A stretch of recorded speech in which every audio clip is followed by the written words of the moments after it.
Assalamualaikum warahmatullahi wabarakatuh. Saya Verina Pandularas, absen 21, kelas 3A D3TE.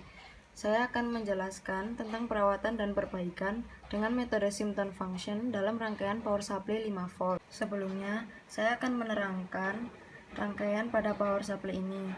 Rangkaian pada power supply ini terdapat alternator, yaitu sebagai input yang disetting 220 volt dan 50 Hz. Dan ada transformator, fungsinya adalah menaikkan dan menurunkan tegangan, arusnya berupa bolak-balik. Dan ada 4 dioda, fungsinya adalah sebagai mengantarkan arus listrik ke satu arah, tapi menghambat dari arah sebaliknya.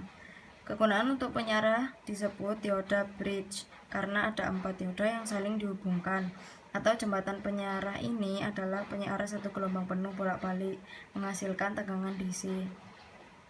Setelah itu ada kapasitor. Kapasitor adalah sebagai filter pada rangkaian. Kapasitor dalam rangkaian ini, karena tegangan AC dan DC pasti ada ripple-nya. Ripple-nya tidak bisa dihilangkan, tapi dapat dikurangi dengan menggunakan kapasitor. Setelah itu ada regulator. Regulator pada power supply ini berfungsi memberikan stabilitas output pada power supply. Output tegangan DC dari penyarah tanpa regulator cenderung harganya dapat berubah-ubah. Lalu ada resistor. Resistor ini untuk membatasi arus yang masuk ke LED agar LED bisa awet dan tidak mudah rusak. Kerusakan pada power supply biasanya karena spesifikasi pada power supply tidak sesuai dengan kebutuhan perangkatnya. Komponen power supply yang sering rusak adalah kapasitor, resistor, sekring, transistor, regulator, diode, transformator, atau jalur PCB yang putus. Berikut saya akan menjelaskan metode symptom function untuk kerusakan power supply.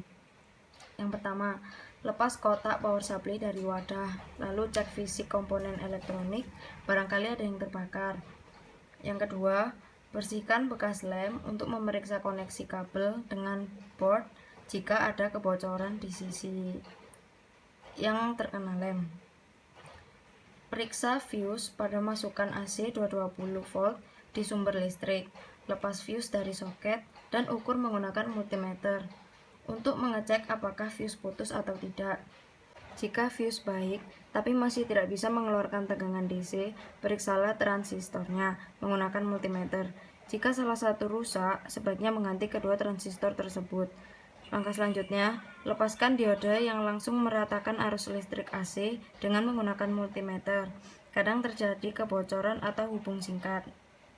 Lalu, periksa transistor, pembangkit pulsa, juga kapasitor dan resistor pada rangkaian transistor.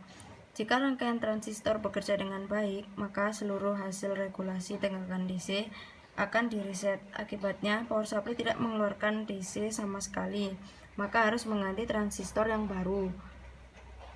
Biasanya, power supply bekerja dengan temperatur yang tinggi.